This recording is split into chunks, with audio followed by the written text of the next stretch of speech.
حدیث میں آتا ہے ایک صحابی نبی کے پاس آئے, مجھے صدقہ چاہیے, یہ چاہیے, وہ چاہیے. آپ نے فرمایا اللہ کی قسم تم پر خرچ نہیں کروں گا میں. وہ چلے گئے. آپ نے دوبارہ بلایا, فرمایا ان پہ صدقہ کرو, دے دو. وہ پریشان, یا رسول اللہ آپ نے تو قسم اٹھائی تھی کہ میں آپ کو نہیں دوں گا. آپ نے فرمایا من رأى على يمين فرأى غيرها خيرا منها فليكفر عن يمينه, کہ جو شخص کسی بات پہ قسم اٹھا لے, جائز بات ہو, کوئی اگر حرام پہ قسم اٹھائی وہ تو بچنا لازم ہے نا, کہ میں گناہ نہیں کروں گا, وہ تو ویسے ہی حرام ہے. جائز کام, صدقہ تو جائز ہے نا, بلکہ ثواب ہے. فرمایا کوئی کسی جائز کام پہ قسم اٹھائے, پھر بعد میں اس کو خیال ہو کہ مجھے قسم توڑ دینی چاہیے, اس کا مائنڈ کیا ہو گیا, چینج, تو اسے چاہیے قسم توڑ دے اور کفارہ ادا کر دے, اس قسم پہ قائم بولو نہ رہے. قسم پہ جب قائم نہ رہنے کا حکم ہے تو بغیر قسم کے میں نے جو بول دیا بس وہ پتھر پہ لکیر بن گیا, یہ تو پاگل اور گدھے ہونے کی علامت ہے. قسم بھی اگر کھا لی ہو تو بھائی اس وقت یہ خیال تھا کہ نہیں دینا, اب زمینی حقائق کہہ رہے ہیں کہ اس کو دینا ہے, تو اب قسم توڑو, کفارہ ادا کرو اور دے دو. بات نہیں آ رہی میرا خیال ہے. یہ کس کی سیرت ہے, نبی کی. نبی سے زیادہ کسی کی پکی زبان ہو سکتی ہے, لیکن ایسی لچک سکھائی ہے کامیاب بننے کے لیے کہ یہ نہیں کہ جو کہہ دیا تو وہ پتھر پہ لکیر. گراؤنڈ ریئلٹی کے لحاظ سے, ماحول کے چینج ہونے کے لحاظ سے آپ نے اپنا رویہ کیا کرنا ہے, چینج کرنا ہے.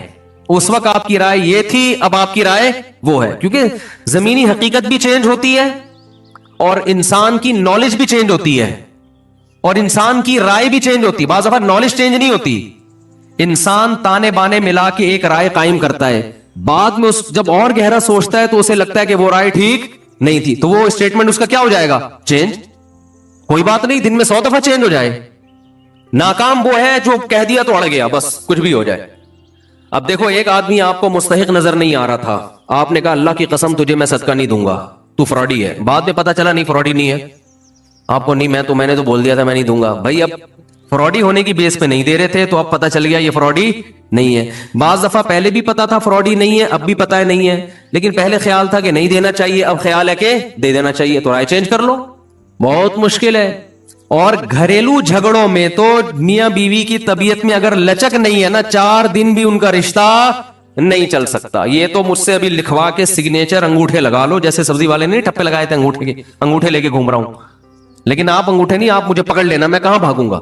وہ جب بھی انگوٹھے کی بات آتی ہے مجھے وہ سبزی والا یاد آتا ہے جس کو میں نے بزنس کے لیے پیسے دیے تھے اور اس نے ایمانداری میں اسٹیمپ پیپر پہ اپنے انگوٹھے لگا کے دیے تھے. جب وہ پیسے لے کے بھاگا تو 3 سال میں نے وہ انگوٹھے سنبھال کے رکھے. اب لوگ مجھے کہتے ہیں نا وہ فلاں آدمی کو میں اتنے کروڑ روپے دے رہا ہوں تو اتنا ایماندار ہے, میں تو اسٹیمپ پیپر پہ لکھوا رہا ہوں اور انگوٹھے بھی لگوا رہا ہوں. میں کہتا ہوں یہ انگوٹھوں کا تذکرہ میرے سامنے مت کیا کرو, انگوٹھوں سے کچھ بھی نہیں ہوتا. بندہ اگر 2 نمبر ہے, اسٹیمپ پیپر بکری کو کھلا دینا, کسی کام